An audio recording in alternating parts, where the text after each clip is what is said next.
साथियों, आज भारत रत्न बोधिसत्व विश्व विभूति डॉक्टर बाबा साहब आम्बेडकर की 131वीं जन्म जयंती पर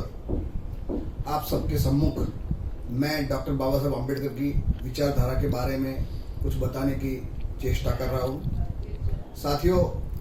डॉक्टर बाबा साहब आम्बेडकर की विचारधारा भारत देश में सभी लोग जानते हैं, लेकिन जिस प्रकार से कुछ सालों से डॉक्टर बाबा साहब आम्बेडकर की विचारधारा जो है, उनके जो साहित्य है, उनके जो कोटेशन है, उन्होंने इस देश में अपना जो भी मार्गदर्शन दिया है उसको आजकल मनोवादी ताकतों के द्वारा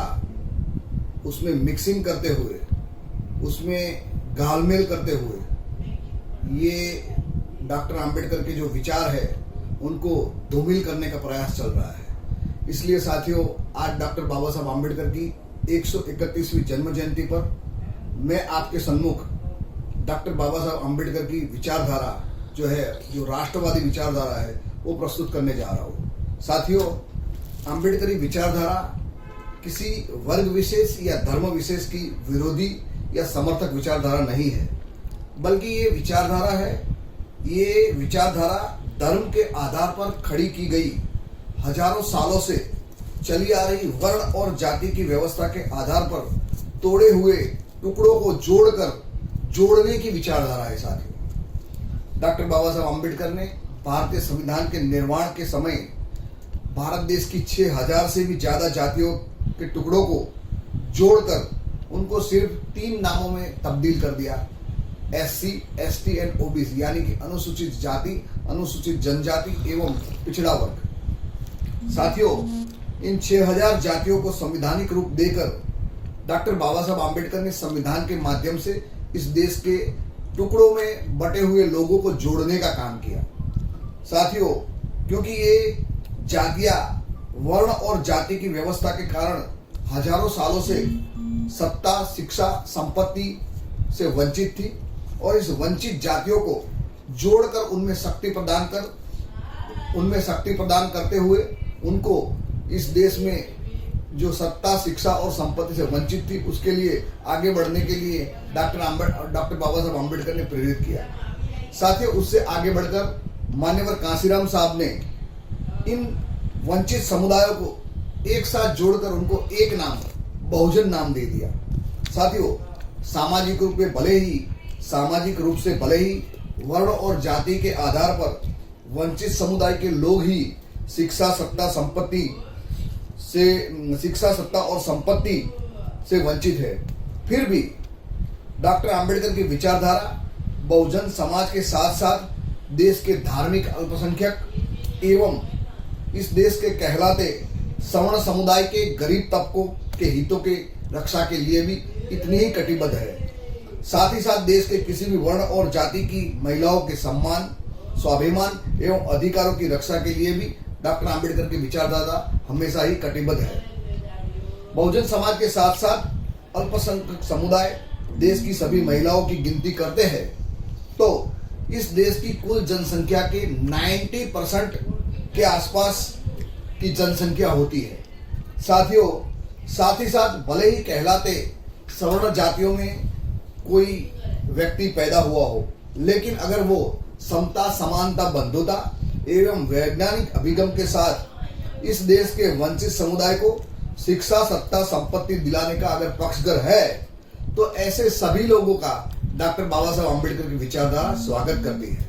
साथियों, इन सभी को अगर मिला दिया जाए तो इस देश में जो कट्टर मनोवादी ताकतें हैं, ऐसी ताकतों को बात करते हुए इस देश की 93% जनसंख्या को जोड़ने का काम डॉक्टर आम्बेडकर की विचारधारा कर रही है। साथियों, इस 93% जनसंख्या के हितों की पक्षधर विचारधारा डॉक्टर आम्बेडकर की विचारधारा कैसे जातिवादी हो सकती है? साथियों, यथार्थ में अगर सही मायने में देखा जाए तो ये डॉक्टर आम्बेडकर की विचारधारा राष्ट्र का निर्माण करने वाली विचारधारा है, राष्ट्रवादी विचारधारा है। साथियों, आम्बेडकरी विचारधारा चाहती है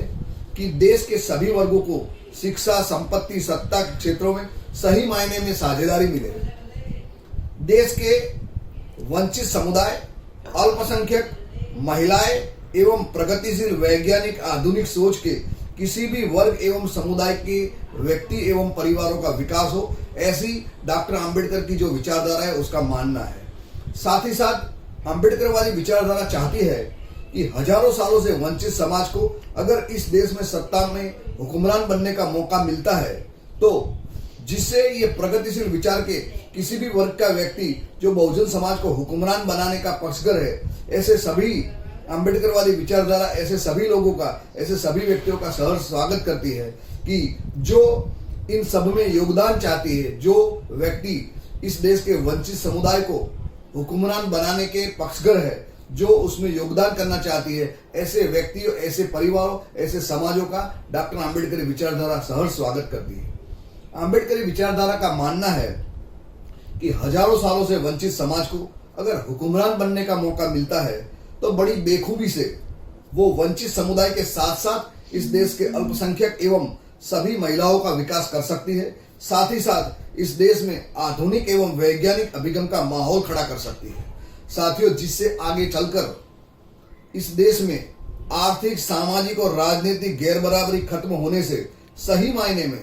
इस देश में से जातिगत, धार्मिक और लिंग के आधार पर चल रहे भेदभाव खत्म हो जाएंगे। देश में गैर बराबरी की सामाजिक और आर्थिक व्यवस्था खत्म होने से देश के हर वर्ग में, हर समुदाय में राष्ट्र के प्रति निष्ठा एवं वफादारी की भावना पैदा होगी और इस भावना का निर्माण होने से सही मायने में हमारा राष्ट्र एकजुट बनेगा और एकजुट राष्ट्र में किसी भी वर्ग या जाति की राष्ट्र के निर्माण में सहयोग देने की इच्छा होगी और वो अपनी इच्छा जो हो रही है उसको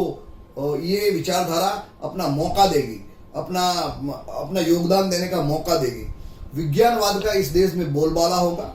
अंधश्रद्धा का निर्मूलन होगा और विश्व को हमारा देश टेक्नोलॉजी के क्षेत्र में नए नए आविष्कार देगा। साथियों, तब राष्ट्र के प्रति त्याग, बलिदान, निष्ठा, सेवा का भाव अपने आप इस देश के सभी समुदायों में प्रकट होगा, जो राष्ट्र को एक मजबूत शक्ति के रूप में पेश करेगा।